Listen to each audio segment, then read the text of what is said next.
You know, if it's Wednesday, it's all about those three letters on the keyboard that follow each other. JKL. Thanks for joining us on this 19th day of March, 2025. And today, it's all about economics. Make that body economics. That's right. We have the Treasury Secretary of the Treasury and National Economic Planning, John Mbadi. He's been burning the midnight oil in the Treasury. He's literally on his way here to the studio. That budget for this year is literally 4.3 trillion shillings, folks. Where are we going to get the money from? How are we going to pay it back? What's the way forward, Ayub? The funding mechanisms, the bad and the good in the money bill that will be funding that budget, that is the Finance Bill 2025, our debt stock, allocations, and also the question of who are we paying to? The questions on the debt. Absolutely. Yeah. John Mbadi will be here to answer all those. And what are your thoughts? What are your comments? Start tweeting at Koinange Jeff. At Ayub Abdikadir. At Citizen TV Kenya. The hashtag is JK Live.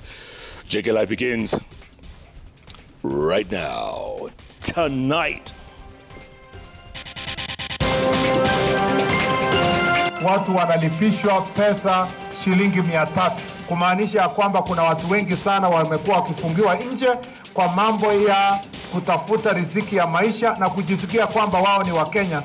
Free identification cards.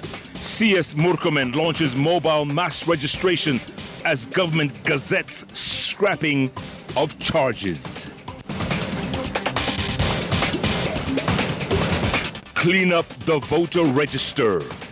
Elections Observation Group demands audit of the IEBC voter register.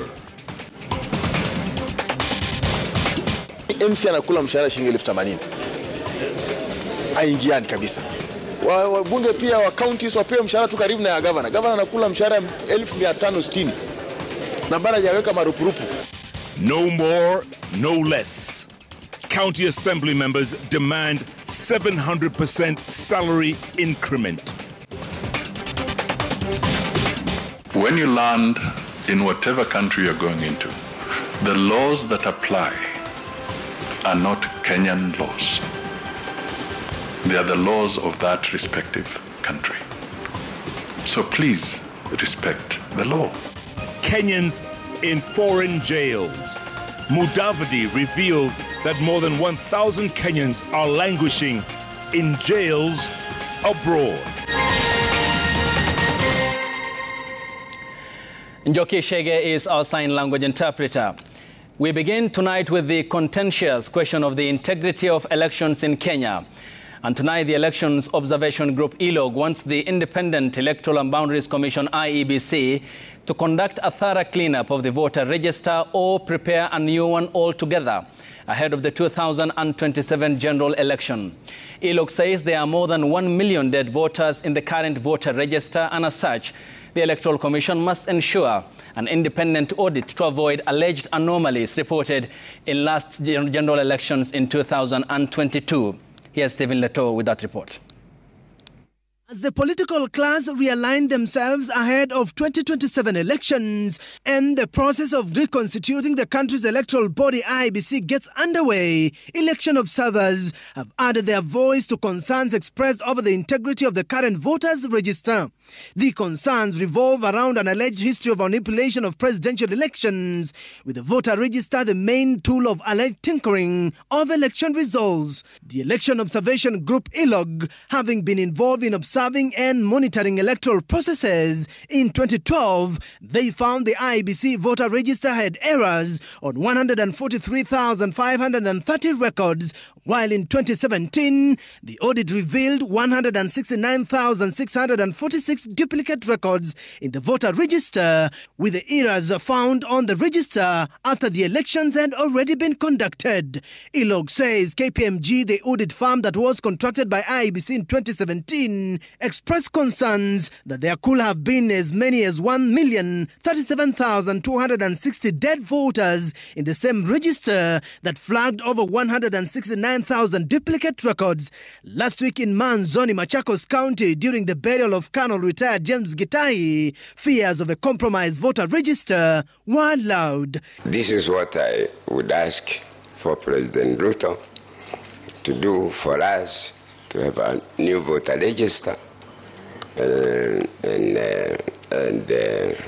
to make sure that the next election, whoever gets elected will be elected by Kenyans by casting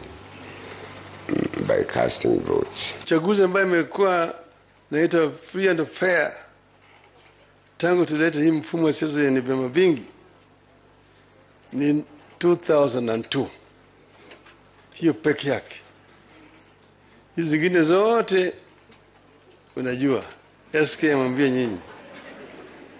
SK mwambie nyinyi. Kwa hivyo mimi usimwambie mimi nataka mimi nishinde. Mimi nishinda mara mingi. Sijatangazwa tu.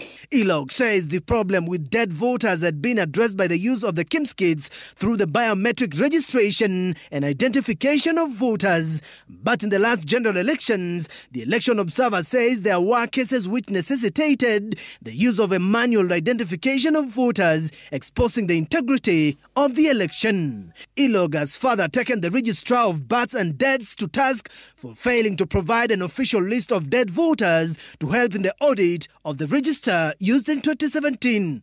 In addition, Elog observed that there were concerns about the transfer of voters, cleaning and certification of the final register that were not properly addressed by the IEBC.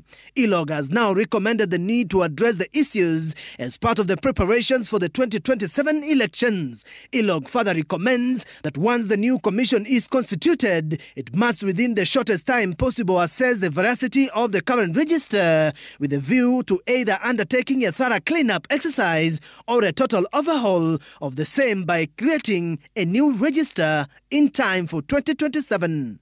Stephen Letos, Citizen TV.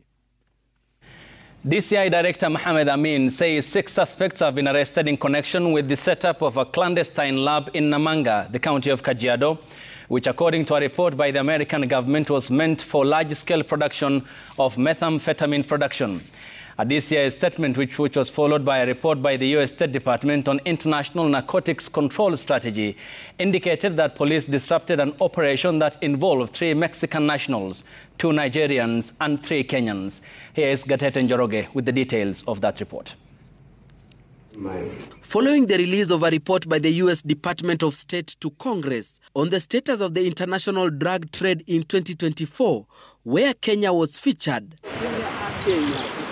the Directorate of Criminal Investigations has issued a statement on an operation that led to the disruption of activities at a clandestine laboratory in Namanga, Kajiado County. DCI boss Mohamed Amin says officers led by those from Anti-Narcotics Unit received information and carried out an operation on September 12, 2024.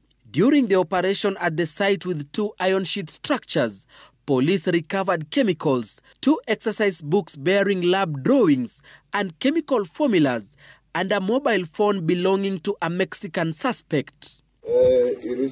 Investigations led to the arrest of the first suspect, Betty Mukami, on September 16, 2024, at her house in Ruiru, Kiambu County. She is believed to have been behind the setup of the lab at the border town, as she had documents relating to the purchase of the 10-acre parcel of land, purchase of chemicals and equipments recovered at the scene. Mukami was linked to 2 Nigerian nationals, Agwo Ojukwo and MBA Agwo Oguba, who are brothers. Ogba was the second to be arrested in Lavington, while his brother Ojukwu was arrested at JKIA while trying to flee the country.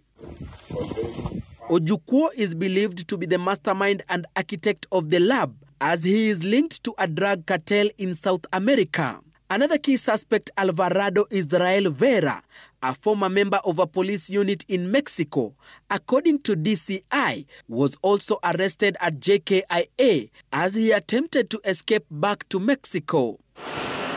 Police investigations show Alvarado was among 3 Mexicans, 2 who are still at large, that Ojukwu had contracted to help in preparing synthetic opioids, methamphetamine. Caroline Wambui and Francis Gashau were later arrested after investigations pointed to their role in the purchase and distribution of the chemicals. 2 companies, Enomed Pharma Limited and Betlink Supplies Limited, which were used in the purchase, importation and supply of the chemicals, are also enjoined in the case, which is still ongoing at JKIA law courts.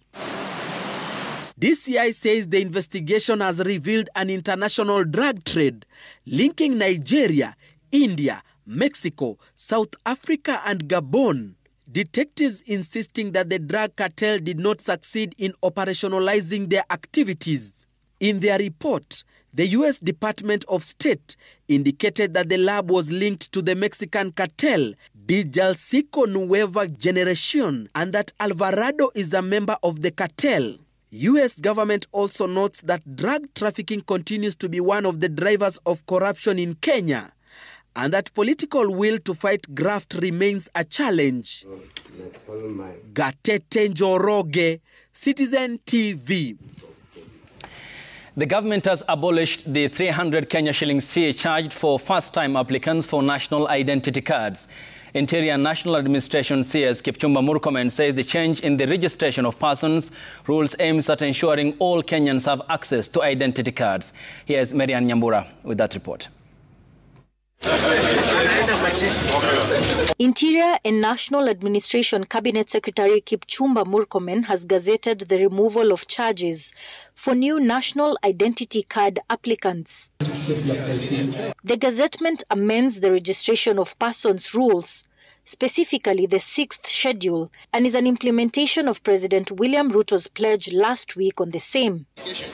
The move provides welcome relief for many Kenyans who in the past had to part with 300 shillings to acquire the critical document. CS Murkomen, who launched the nationwide mobile registration drive for issuing identity cards at the Shabab grounds in Nakuru, assuring that the change in rules will equalize all Kenyans. Kwa sababu hivi sasa watu wanalipishwa pesa shilingi 300, kumaanisha kwamba kuna watu wengi sana wamekuwa wakifungiwa nje kwa mambo ya kutafuta riziki ya maisha na kujisikia kwamba wao ni Wakenya kwa sababu ile walikuwa wanalipishwa shilingi 300 ilikuwa nimewafungia nje. The nationwide mobile registration drive will seek to have Kenyans apply at the sub-county level, as the national administration officers work round the clock to register all first-time applicants digitally. Wakenya hawatasafiri kwenda kutafuta ID.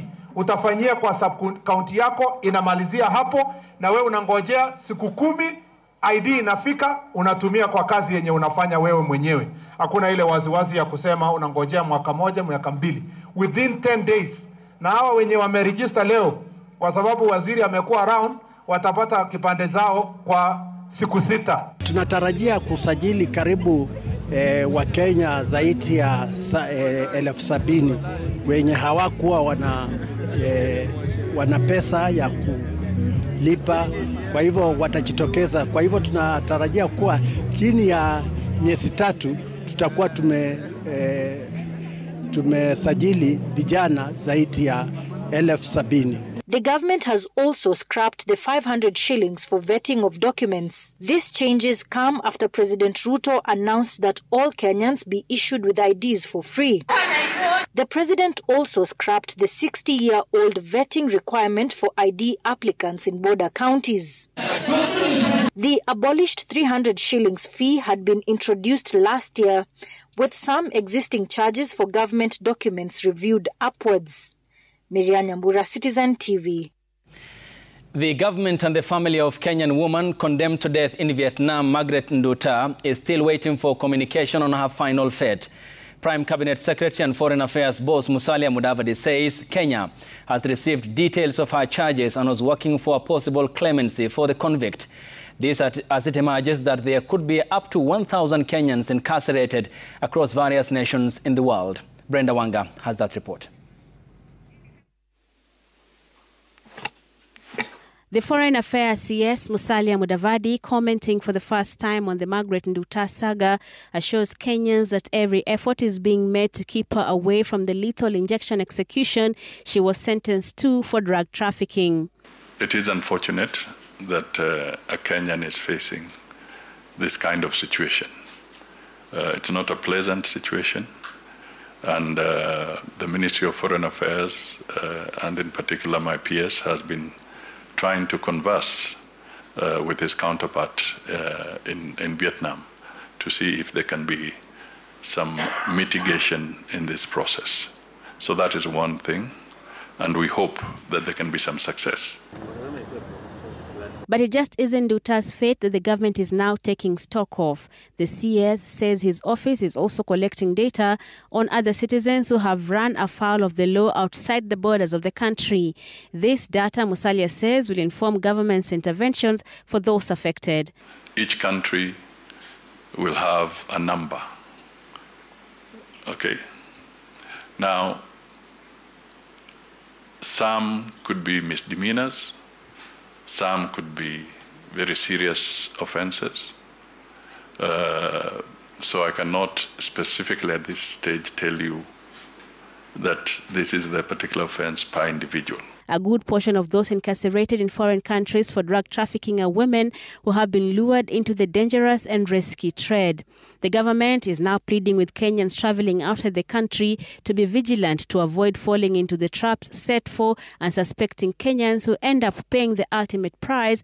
According to the laws of the country, they may be arrested in. That the moment you board a plane and the wheels have lifted, when you land in whatever country you're going into, the laws that apply are not Kenyan laws. They are the laws of that respective country. So please respect the law. Musalia also cautioned that the government will strive to maintain Kenya's image as an anti-drugs country. Vietnam has got its own judicial processes. And we want to make it clear that we do not want to market Kenya as a conduit for illicit trade, whether drugs or human trafficking or any other contraband or even illicit firearms. We have to be very clear to this, and we have to be collective and understanding on this matter. Brenda Wanga, Citizen TV. Samuel Tompoi Katwai, the first Kenyan police officer to be killed while serving under the multinational security support mission in Haiti, has been laid to rest at his home in Naseriani, the county of Kajiado. Opposition leaders, including Wiper Party leader Kalonzo Musyoka and the Democratic Action Party of Kenya leader Eugene Wamalwa, call for the withdrawal of the Kenyan police contingent from Haiti if the American government holds funding for the mission. They also demanded for an explanation on how the initial American funding was used and the utilization process. Willie Lusiga attended the funeral and filed the following report. A 21-gun salute echoed through the air, marking the solemn end of the life journey of a police officer, Samuel Tompoi Katwai, the first officer to be killed among the Kenyan police officers deployed to Haiti to maintain peace and assist in controlling criminal gangs that have plunged the nation into chaos. The mood remained heavy and somber, reflecting the deep sense of loss felt by the family, friends and colleagues as they mourned the 25-year-old officer who had left behind a widow and 2 children after he was tragically shot in Haiti. He embraced his role as a police officer with pride, honor and unwavering courage. His passion for service saw him become part of the first Kenyan contingent deployed to Haiti under the multinational security support mission. I register our deepest sympathies to the family, friends and relatives of APC Tompoi Samuel. Let's make sure when a fallen soldier fell on duty, let us do fair send-off and fair compensation to the family. The opposition led by Wiper's Kalonzo Musyoka and DAP-K's Eugene Wamalwa expressed grave concerns, claiming that the Kenyan police officers in Haiti lacked sufficient resources and proper weapons to tackle criminal gangs that were threatening the stability of the country. However, the concerns we have raised as the opposition in Kenya about the mission, they are concerns that need to be addressed. In a hurried manner, this mission was implemented and the deployment. Concerns were raised both outside and inside our courts. In fact, our courts made orders concerning this mission that were not obeyed. They called on the government to recall the Kenyan police from Haiti should US President Donald Trump withdrew funding from the foreign peacekeepers, including those from Kenya. If America will have issues in defunding, as the Trump administration looks like is likely to do, then we would not like to see our officers exposed. Then we must consider as a nation disengagement, unless the UN takes over this mission. In addition to demanding an explanation on how billions of the US were used to fund the Kenyan police in Haiti, the opposition opposed the government's recent decision to allocate 2.5 billion Kenyan shillings through a supplementary budget to the mission. Sasa tunaona makadirio kwamba Kenyan taxpayer wanaolipa ushuru wa Kenya sasa tutafute kutoa 4.5 billion shillings ili kuhakikisha hiyo mission inaendelea. Now this Haiti mission is a big issue. And in fact I want to say it should also be audited so far. Audited so that there is transparency.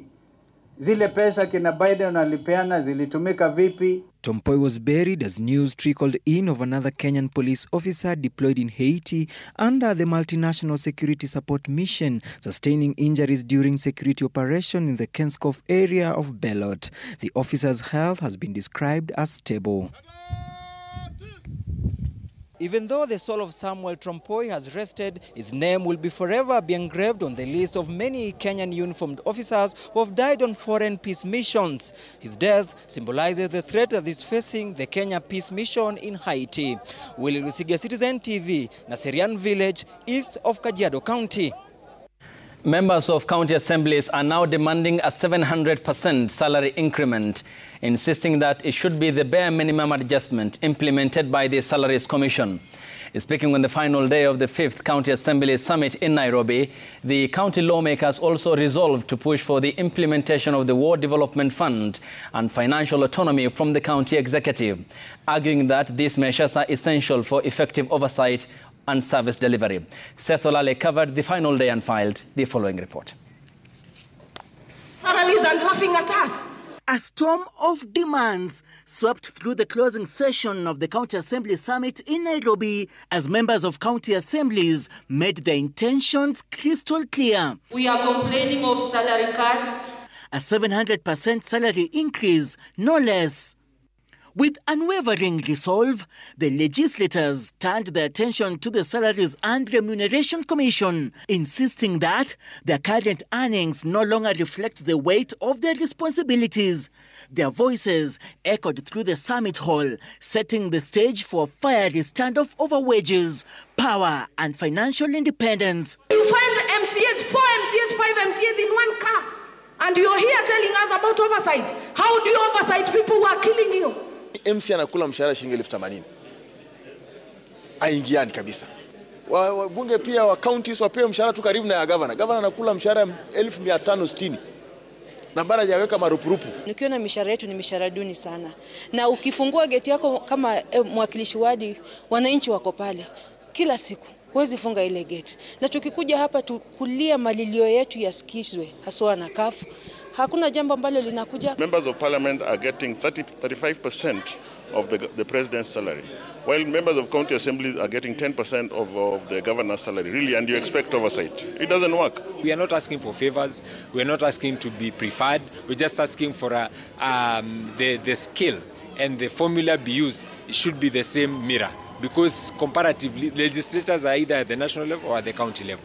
According to a Gazette notice released on 9th August 2023, the monthly remuneration for state officers in the County Assembly for the financial year 2023-2024, effective 1st July 2023, is structured as follows.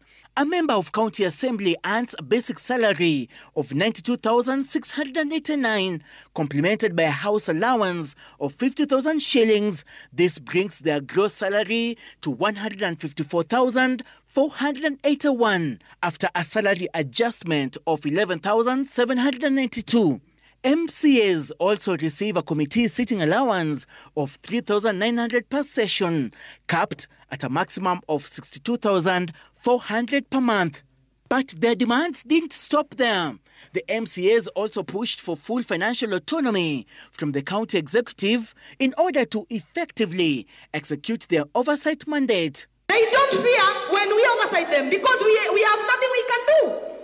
We just call them, ask them questions, but at the end of the day, they are looking at our salaries and laughing at us.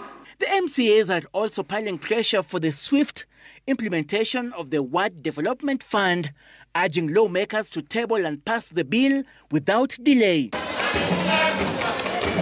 With focus on good governance being entrenched during the 5th summit of the County Assembly Forum in Nairobi, a comprehensive review will be undertaken in the coming months to ensure if the resolutions have been implemented. Seth Olale, Citizen TV in Nairobi. And barely a day after Kiharu MP Ndindi Nyoro voiced his frustrations with the ruling Kenya Kwanza coalition, a fresh standoff ensued in Murang'a County as local administration officials boycotted his development meeting. The lawmaker was presiding over the handover of a newly built facility which houses the Deputy County Commissioner's office, 3 chiefs and a civil registration unit. However, the very government officials meant to occupy the facility were conspicuously absent, raising eyebrows among the locals. Addressing the crowd who turned up for the event, Nyoro remained defiant, declaring that he would not be intimidated and would press on with his development agenda. Concerned locals questioned the absence of police and also administration officials, suspecting it was response to the MP's remarks a day earlier.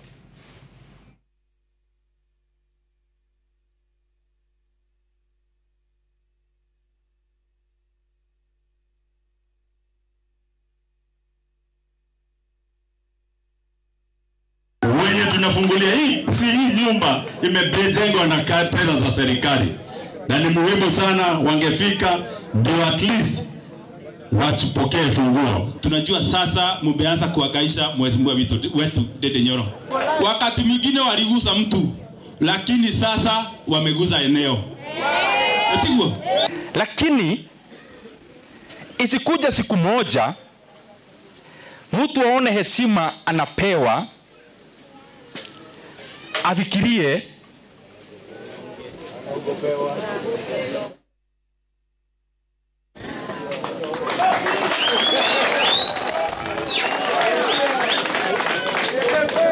mimi nitaendelea kuheshimu kila mtu, na heshimu kila mtu, na mimi sina shida na mtu afanye kazi yake, mimi nafanya yangu, yule mwingine yake.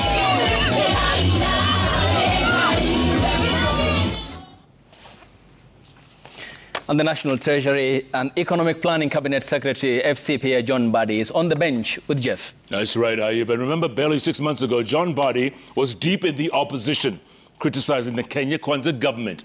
Now, he's a part of it. And Waziri, before your predecessor handed over to you, he said he hoped that you would have more autonomy in your ministry. The question is, are you in charge of the Treasury? Jeff, well, you can't have autonomy. This is a government. So we run government collectively. I'm part of the cabinet. I'm part of the executive. But I'm the one in charge of the National Treasury. I'm an executive cabinet secretary. But you take instructions? Which kind of instructions, Jeff? I do my work professionally. Of course, I have to consult because this is a government. It's not my property. It's not my business. I'm not running a business somewhere in the shores of Lake Victoria. This is Kenyan economy. And actually, it is not just consulting within government. I consult Kenyans as well, because this is the economy. And you have a budget coming up of 4.3 trillion shillings, Waziri. We're going to talk about that after the break. It's where are we going to get this money? 4.263. Well, what's the difference, give or take? Give or take.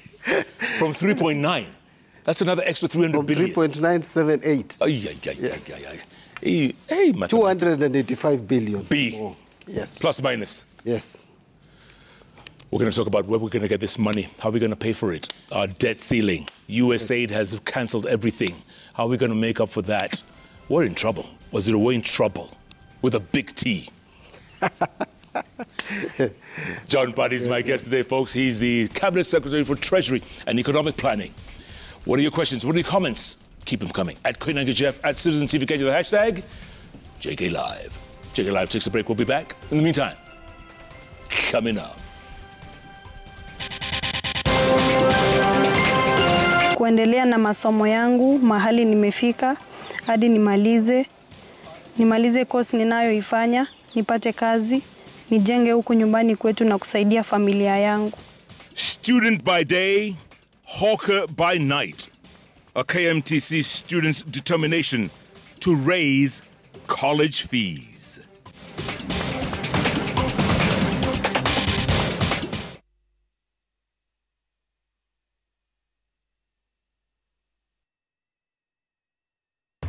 AMG Realtors presents Nanyuki Horizon. This fully fenced prime property is just 25 minutes from Nanyuki town and directly opposite the stunning All Pejeta Conservancy. Currently, we have an early bird offer at just Kenya shillings 299,000. All transfer costs are covered, meaning no hidden fees, and we have a 60-day title delivery with a money-back guarantee. For more information, SMS Nanyuki to 40299. And remember, be the smart investor.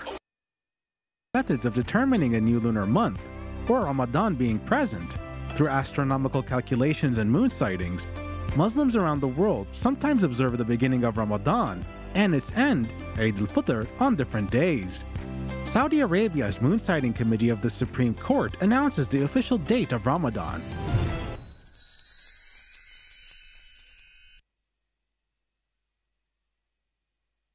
Royal Mabati Factory Limited, your one-stop shop for affordable and quality guaranteed roofing solutions. Grab our offers. Pay 40%, get same-day production, relax at home, and enjoy free delivery. Call us on 0722 638383. Order today at www.royalmabati.com. All right, listen up. Colocate is on a mission. It makes our gums happy and our teeth strong. See? We're moving forward and making changes. It's kind of a big thing. Colgate Herbal uses traditional nature's herbs and combines it with Colgate Science for healthy gums and strong teeth. And we'll leave no smile behind.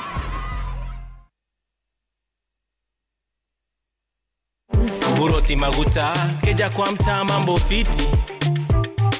Nafungua bahasha wao nikismile, mambo ni murwa, kop imesoti yeketa, biza maplot, nikasip tu. Kaniflota mboka, reti kotop, nikasip tu. Na payslip yako, unaweza pata mobile loan ya 500,000 na personal loan ya 9 million. Tembelea Cooperative Bank branch leo. Cooperative Bank, we are you. Our bodies are sustained by nature's endless gifts. From the food we eat to the air we breathe, the vitamins and minerals strengthen us, helping us glow and thrive. Introducing Vitamin N for nature. Give your skin a daily dose of Vitamin N. Experience Amara Skincare. Packed with Vitamin N. Amara. Embrace nature.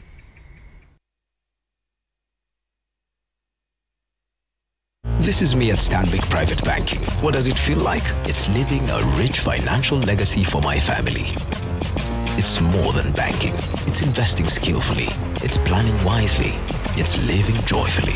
It's banking easily. It's me walking boldly into my future. Start your journey. Visit www.stanbic.co.ke. Stanbic Bank is regulated by the Central Bank of Kenya.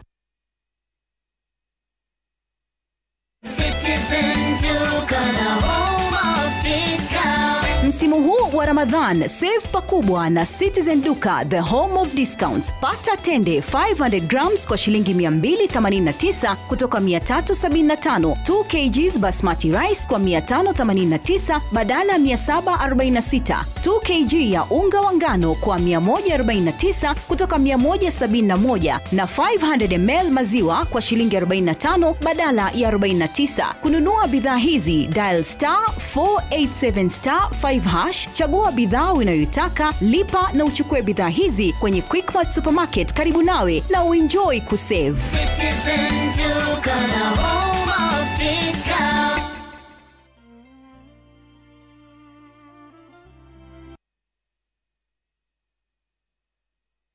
Buroti maguta, keja kwa mtaa mambo fiti. Nafungua bahasha wao nikismile, mambo ni murwa, kop imesotia keda, biza maplot, nikasip tu. Kanivota mboka, reti kotop, nikasip tu. Just a payslip. Get a mobile loan of up to 500,000 shillings or an unsecured loan of up to 9 million shillings. Visit a Cooperative Bank branch today. Cooperative Bank. We are you. The Smarter Bundle. Bundle imetosha. 30 GB monthly data. 400 minutes talk time to any network. 100% rudishiwa on Airtel Money transactions, bank to wallet, pay bills, and agent withdrawals. Subscribe to the Smarter Bundle today. Dial *544# or visit My Airtel app. Airtel Smarter Bundle. Browse, chat, call. Airtel Money. Airtel. A reason to imagine.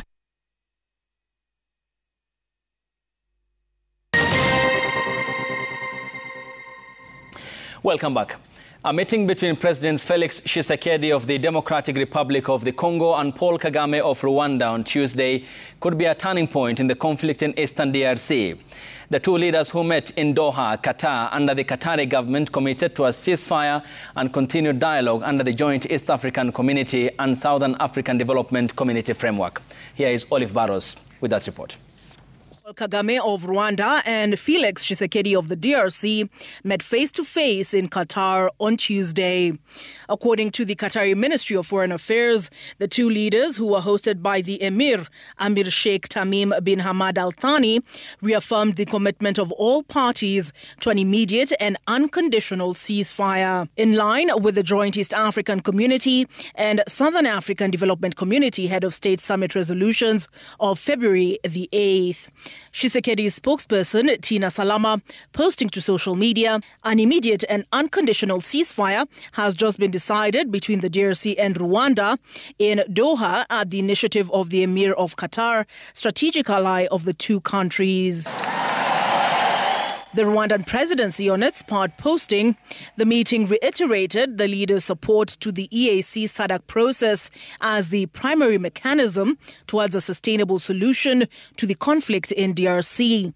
The need to address the issue of FDLR genocidal forces and to have security guarantees for Rwanda and the region was also emphasized. The leaders also discussed the urgent need for direct political dialogue with the Congo River Alliance, of which M23 is a part, as key to addressing the root causes of the conflict in eastern DRC. President Kagame expressed his belief that with all parties working together, things can move forward faster. Rwanda's statement did not, however, make mention of a withdrawal of its forces from the DRC. Qatar's Minister of State for Foreign Affairs, Dr. Mohammed bin Abdulaziz, described the meeting as friendly. Tensions appear to escalate on Monday when M23 pulled out of talks with Kinshasa, which were to be held in Angola. They did so in protest against sanctions imposed by the European Union on its leaders and Rwanda Defense Force generals, as well as the CEO of the Rwanda Mines, Petroleum and Gas Board, on the grounds that they're fueling the conflict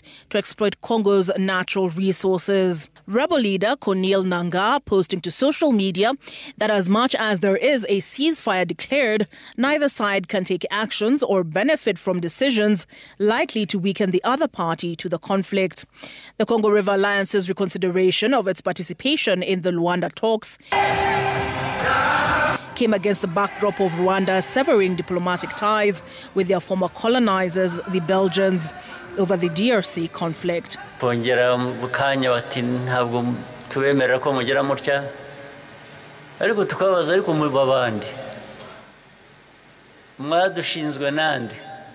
Allegations Belgium denied.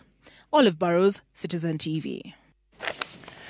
A 23-year-old medical student in Kisii is on the verge of dropping out of school due to crippling financial challenges as she tries to pursue her orthopedic and trauma medicine course.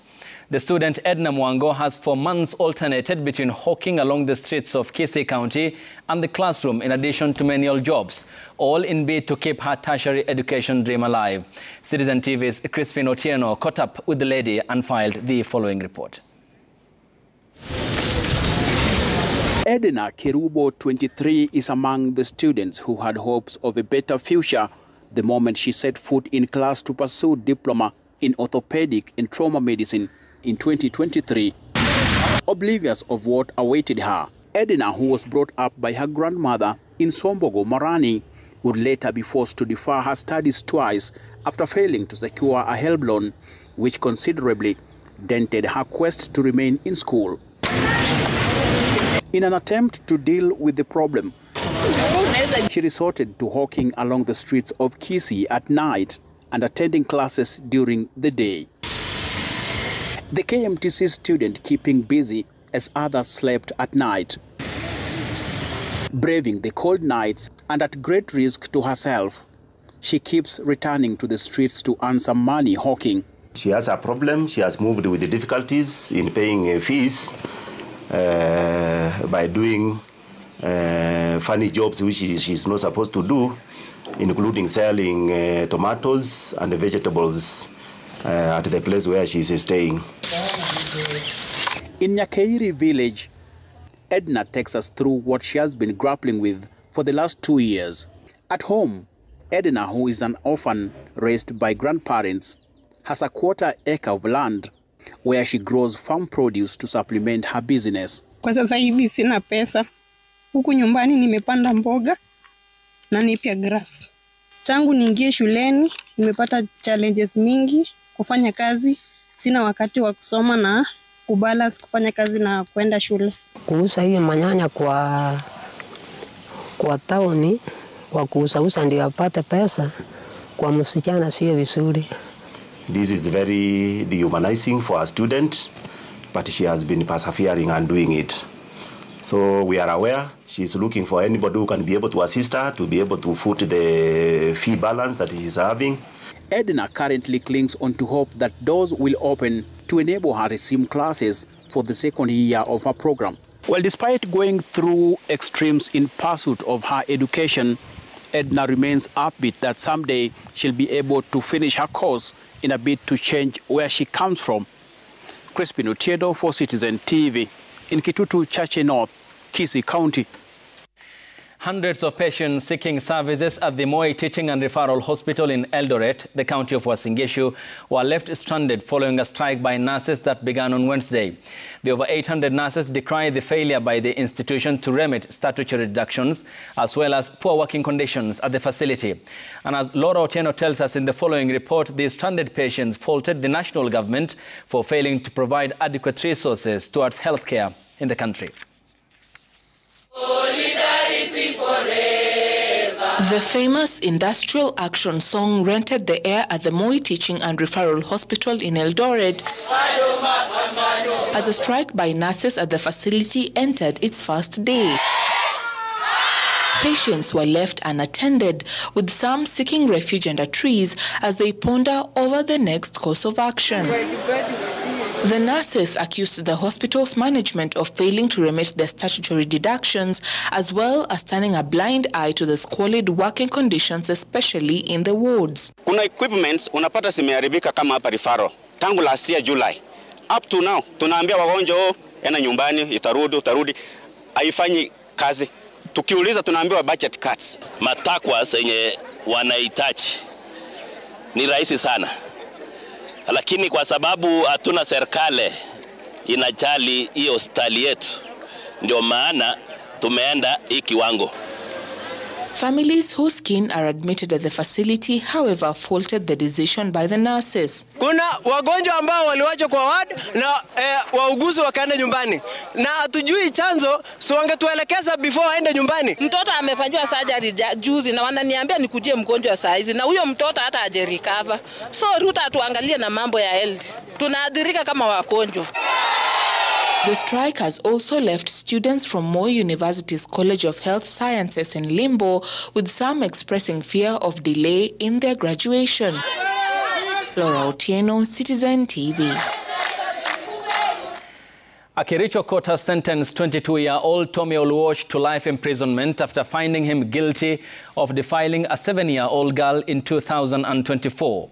Delivering the judgment, resident magistrate Claire Odunga stated that the crime was violent in nature and the young victim continues to suffer from its traumatic effects.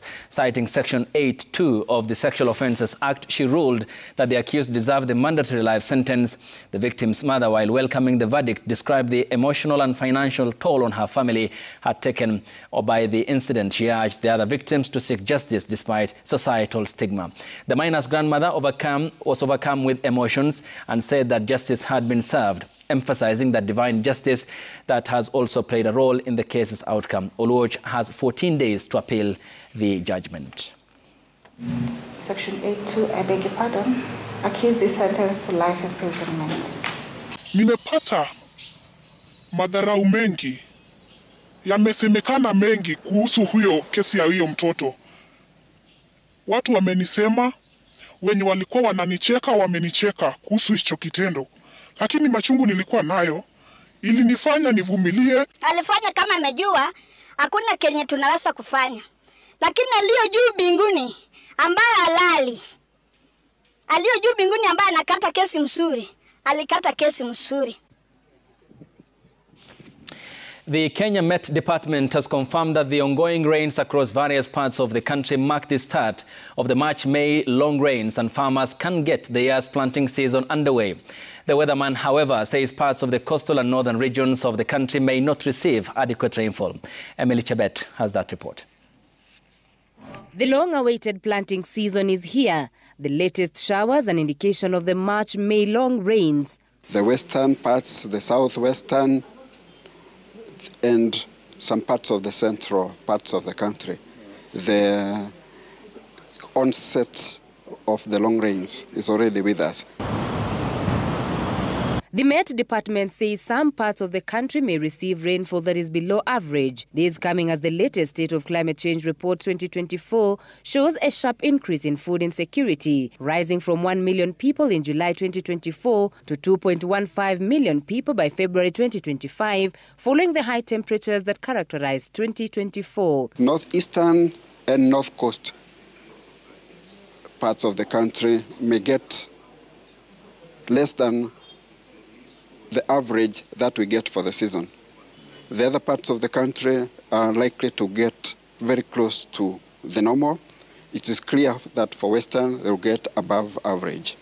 The trend is warming.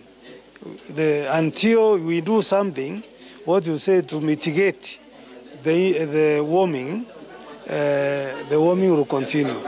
So that's why we call upon countries to be more committed to deliver the mitigation what they have pledged. The Met Department also revealing that a new report shows that extreme weather conditions caused massive economic and social upheavals in 2024. Environment, Climate Change and Forestry Cabinet Secretary Aden Duale says the report is key in coming up with strategies to avert climate crises in the country. Through this implementation, we will see improvement in the agricultural planning sector, water resource management, disaster risk management, and protect our infrastructure as a country. Our goal is to build a nation that is resilient, that is informed. According to the report, Lodwar, Mandera, Meru and Mombasa recorded high temperatures almost the entire 2024. Kitale and Kisii in the Western Islands experienced relatively high but not exceptional conditions. The record global temperatures seen in 2023 and broken in 2024 have been attributed to the ongoing rise in greenhouse gas emissions, coupled with a shift from a cooling La Nina to warming El Nino events. Emily Chebet, Citizen TV, Nairobi. And President William Ruto awarded a charter to Riara University, upgrading it to a fully accredited higher learning institution. Speaking at State House in Nairobi after the official commissioning, the head of state lauded the institution for its commitment to improving the quality of higher education by strengthening the university sector's capacity. The president also lauded the Riara Group founders Daniel Kagushia and Professor Eda Gashukia for their exemplary impact and legacy, which he confidently noted will leave an indelible mark in the education sector. The president also awarded the two founders with Elder of the Order of Burning Spear EBS, and Education CS Julius Ogamba Migos added that Riara University is now poised to further its mission of empowering lives and impacting communities. It is a delightful privilege to be with you this morning and to preside over this historic ceremony as we issue charter and award the charter to Riara University. The award marks a truly crowning achievement for the founders and leadership of this institution, whose commitments to consistent investment to raise the standard of private education in Kenya is well documented. Please accept heartfelt and sincere gratitude, Your Excellency, sir, for accepting to award a charter to Riara University.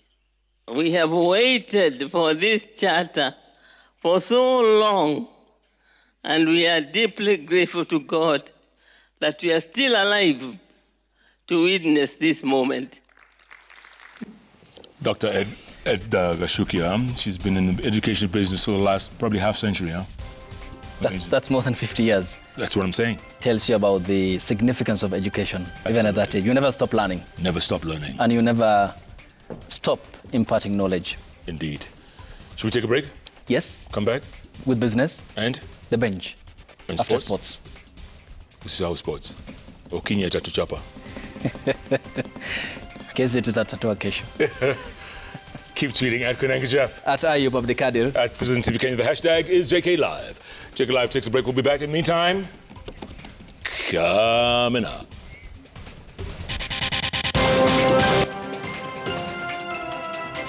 Standard Chartered shareholders to receive a dividend payout of 45 shillings per share as bank announces a profit of 20 billion shillings in 2024.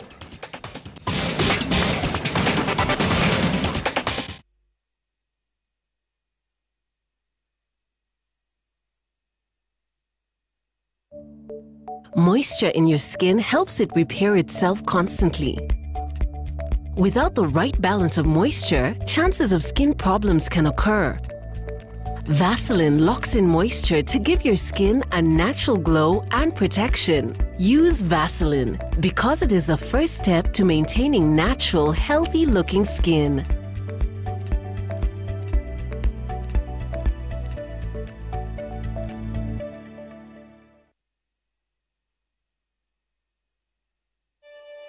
Kote nchini mbele tuendelee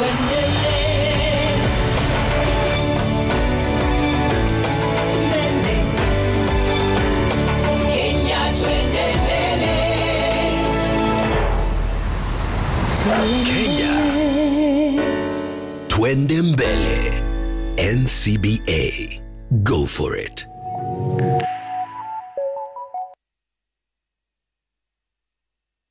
At Amaco Insurance, we ensure safe journeys by protecting public vehicles and the lives on board. With every policy, we provide full coverage for peace of mind on every ride. Your trust makes us the #1 choice for PSV insurance. We also insure private and commercial vehicles, businesses, livestock, homes, schools, and more. Visit us today and let's plan your insurance together. The Kiambu County Government, under His Excellency Governor Dr. Kimani Wamatangi, reminds traders to pay for their 2025 single business permits. Payments can be made directly to the county bank account or M-Pesa pay bill 416-2022 using your invoice number as the account number. These funds shall support ongoing county projects such as completed 247 ECDE centers, over 30 level 4 and 3 hospitals, roads and farm inputs, among others. Governor Kimani Wamatangi, making Kiambu great again.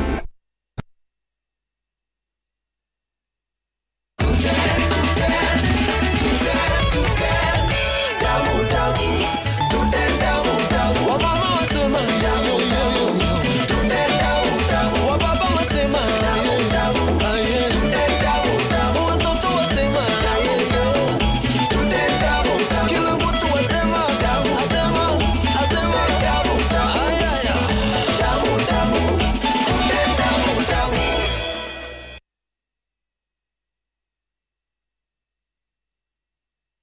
Life is about building benchmarks to remember. We're not just discussing blueprints and figures. We're talking about making our mark, building our pride, joy, and future. It's not just metal, it's safety. It's peace of mind that makes this place home. Our steel isn't just about strength, it's about resilience. Every time we lay a foundation or raise a roof, we're building more than just structures. We're building a legacy, a footprint, a promise to remember for life. Our mark isn't just in the buildings we build. It's in the lives we impact, the communities we strengthen, and together we'll leave our mark on this world.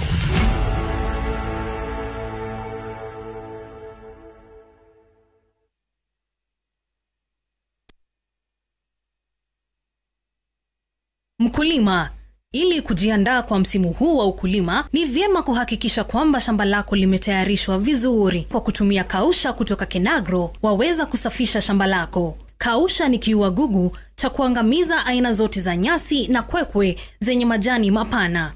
Kausha inapatikana kutoka mililita 200 hadi lita 20. Pata Kausha katika Agrovet iliyo karibu nawe popote nchini. Imarisha ardhi yako kwa kutumia Kausha. Kutoka Kenagro Suppliers Limited.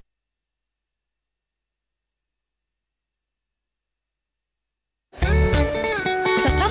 Wasan. Ile stick ya zero sugar ni nini? Ujui Club Zero? Hebu ni kushow. Festive seeded bread, zero added sugar, high in fiber and protein. Mkate zero sugar. Soma lebo. Sasa Mama Tosh. Wewe kwa Club Zero? Nikose nitekwe. Aya, nipe mbili, moja ya babu, ingine ya shosho. Asante. Shosh. Mkate ya Club Zero, imagine. Festive Zero and Festive Wholemeal. Zero added sugar and reduced salt. Napenda. Asante sana mwanangu. Na hii Festive Wholemeal ni yako babu. Imepunguzwa chumvi, soma lebo. This is very good. Hii mkate ya Heritage ina chumvi nyingi, alafu ni Karibuni Club Zero.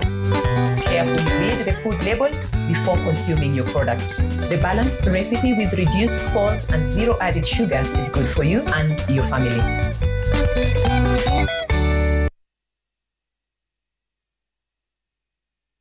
What exactly makes a great school of medical and health sciences? A focus on students' well-being, a clear balance between research and teaching, respect for its students, a deliberate encouragement for students' community involvement, and finally, a balance between quality and fees, a student's outright value proposition. Well, look at this. Seen that?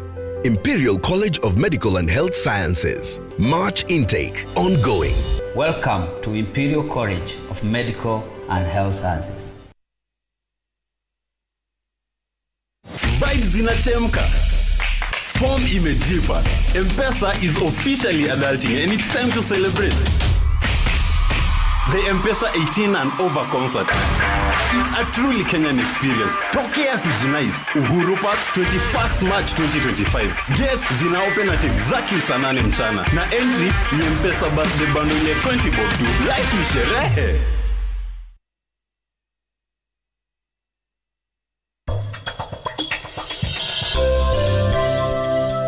Why don't we start charging the waitresses for the room they use, for the food they eat? It's costing us a fortune to feed these girls. This is an indication that that girl is very heartless and stubborn.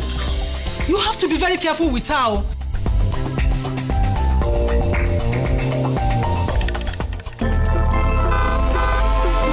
Grand prize won! Win big with the WRC Safari Rally 2025. Revisha and feel the roar!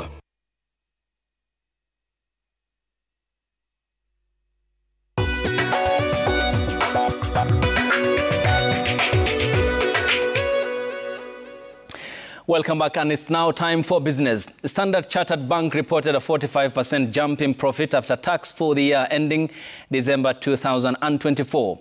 The lender attributes the growth to resilience and aggressive digital push amid changing economic conditions. However, despite strong results, concerns are emerging. A sharp drop in customer deposits and rising operating costs raise questions about the long-term resilience, as Jimmy Mbogo tells us in the following report. In the year ending December 31st, 2024, Standard Chartered Bank faced several challenges. Deposits fell by 14%, while operating costs rose by 8% due to ongoing investment in the business and staff. However, the 28% drop in foreign-denominated loans posed the biggest threat to profitability. During the announcement of the bank's full-year result, CEO Kariuki Ngari assured investors that there is no cause for alarm. So 2024 was a challenging year. And that is what drives that. We do not create new assets. We create assets in response to clients. If clients want to expand their businesses, if clients either whether it's capital outlay or working capital, that's where we come in. And 2024 was a very subdued year as credit was concerned. And that is a primary driver of that. Despite the challenges, the bank's profit after tax jumped 45% to 20.1 billion shillings from 13.8 billion shillings the previous year. Net interest income rose by 13%, driving the top-line growth by 21% to 50.7 billion shillings. Further, impairment losses on loans dropped by 1 billion shillings. With the market shifting towards sustainable lending, Standard's sustainability-linked revenue in the year under review grew from 1.27 billion shillings to 3 billion shillings. In 2024, our CIB business contributed 50% of our revenues, and our WRB business contributed 46%. In terms of PBT, our CIB business contributed 58% compared to 37%. In our CIB business, it tends to be big corporates, big deals. So, and then in terms of that, so it basically means the revenues tend to be a lot larger in that. And then if you look at profit before tax for our CIB business, the cost base is much lower, because obviously when you look at the headcount in the CIB business, it's much smaller. Based on the results, Standard Board has recommended a total dividend payout of 45 shillings per share for the year, which will see the lender spend a total of 17 billion shillings. The bank is now forecasting a stable macroeconomic environment in 2025 with easing interest rates and low inflation. However, they remain watchful of global geopolitical risk, particularly policy uncertainties from the US market, which could have a damning effect to Kenya. Jimmy Mbogo, Citizen TV, Nairobi. Equity Group has secured a €1 million grant from French development finance institution Proparco. The funds will support smallholder farmers in adopting sustainable agricultural practice through an initiative dubbed the Climate Resilience Agri-Food Systems. The implementation of the Equity Group Foundation will be done and will train 15,000 farmers annually in the climate-smart agriculture, while providing access to financing and value chains to enhance productivity and resilience. Speaking at the signing ceremony, Equity Group CEO Dr. James Mwangi says that the bank remains committed to strengthening agribusiness, a sector that continues to contribute 30% of Kenya's GDP and employs over 70% of rural workers. Last year, we were named by IFC as the financial institution with the largest number of loans for mitigation and adaptation to climate change. This facility allows us to scale that because we have depositors' money to lend to them, but we didn't have enough money to help mitigate the risk and capacitate the farmers to be able to borrow more in spite of the risks. It's a journey of partnership. And I believe, and we believe in France, in a world that is becoming more unpredictable, sometimes more brutal, it is essential that we rely on partners, and sometimes those partners can become friends. And the world of today needs those friendship and those partnership, and we feel we have developed and we're nurturing as we speak this partnership between France Equity Group, and more globally between France and Kenya, our respective private sector, and between Europe and Africa. Kenya's livestock sector is undergoing a transformative shift as farmers seek resilient and high-yielding breeds to improve productivity. The Kenya Agricultural and Livestock Research Organization, KALRO, is leading the charge with the Sahiwal cattle breed, renowned for its adaptability and efficiency in both dairy and beef production. Dennis Otieno reports from Nakuru County with more on this week's Smart Farm.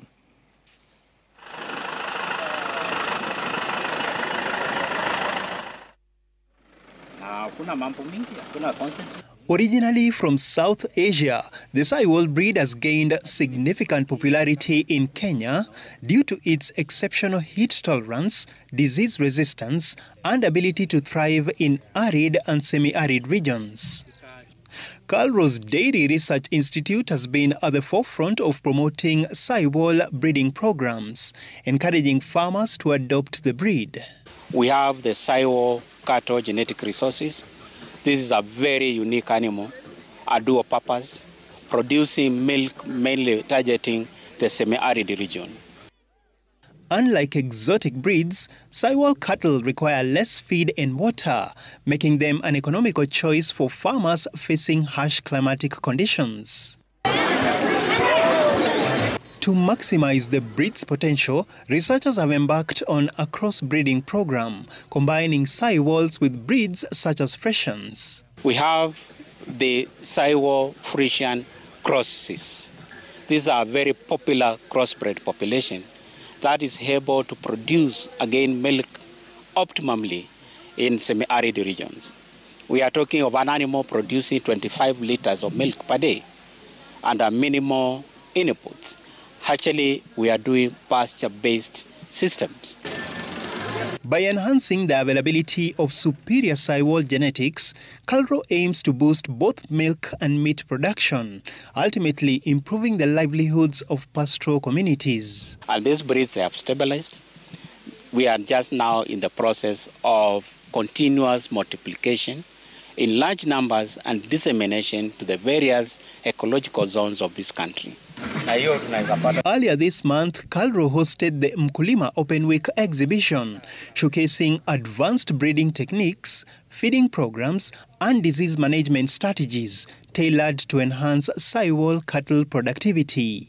Over 1,200 farmers have attended this exhibition to learn more about best practices for rearing the Sahiwal cattle breed. I spoke to a few of them who noted that their biggest concern remains the challenge of feeding.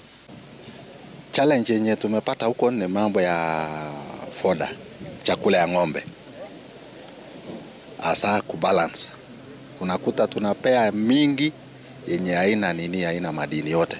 Mambo ambayo ninataka kujifundisha ni vile naweza conserve chakula wakati wa kiangazi, especially kama saa hizi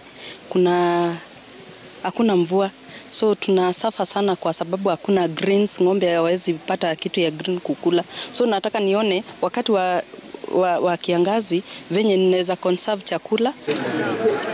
As climate change and resource constraints continue to challenge the livestock sector, the Sahiwal breed offers a sustainable solution to revolutionize both dairy and beef farming in Kenya. Dennis Otieno, Smart Farm.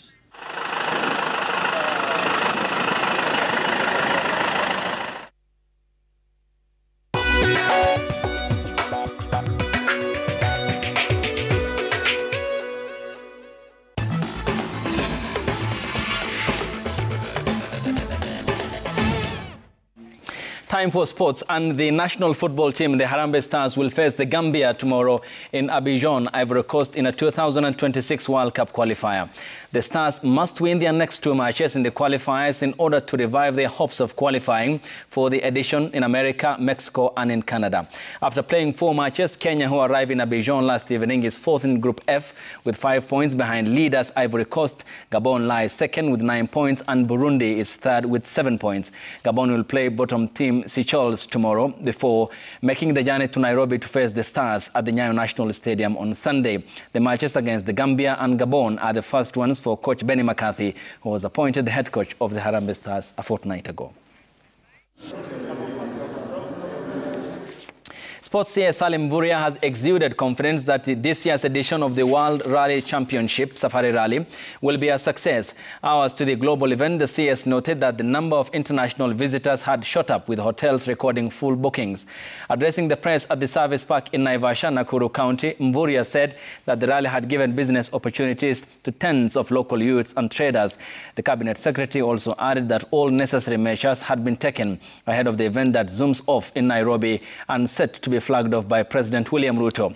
Speaking after attending a shakedown in Gilgil, the CS termed the rally as challenging and fun, with the number of visitors expected to rise by the weekend. The government has also sponsored local drivers, mainly women, and is keen to support and promote local talents in such events. A lot of people are already excited. We have had a lot of internationals already in our country. I want to urge Kenyans now to come out in large numbers to watch the rally. We are going to be here until Sunday. Coming to the WRC event here in Safari for the first time is a lot of new things to learn, and yeah, we have a big weekend ahead. The stages have a lot of unpredictability, so yeah, we take it stage by stage and hopefully survive the weekend. We're really expecting some good things, good speed, and just keep improving each day. We have a lot of good competition here, which means very good benchmarks. So with every kilometer, every stage, just chipping away, getting faster, and hopefully by the end of the rally, we'll be in the top 3. A group of Kenyan bikers on a journey across Africa have arrived in Ghana, their 18th country since they started the journey almost 3 months ago, covering an average of 400 kilometers a day. The bikers had a grand reception in the Ghanaian capital, where they were hosted at the Kenyan embassy. The embassies of Mozambique, Algeria, Zimbabwe, Rwanda, Nigeria, South Africa and Angola were represented at the reception. In the last 10 days, the bikers have been to Cameroon, Nigeria, Benin, Togo and finally Ghana, where they had a rest today. They head to Ivory Coast, then Guinea and Senegal before end of March. They are riding across the coastline of Africa in 6 months to raise funds for education through the Logos Endowment Fund.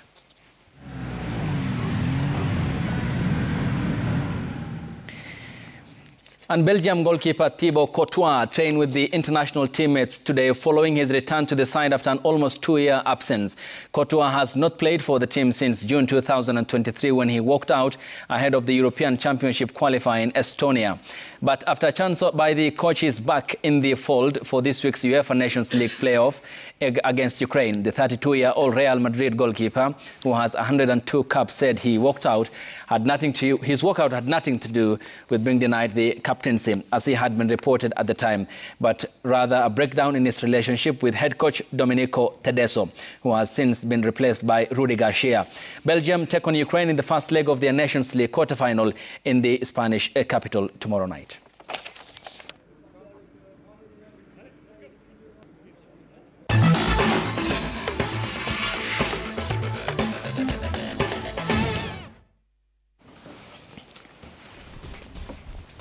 News done.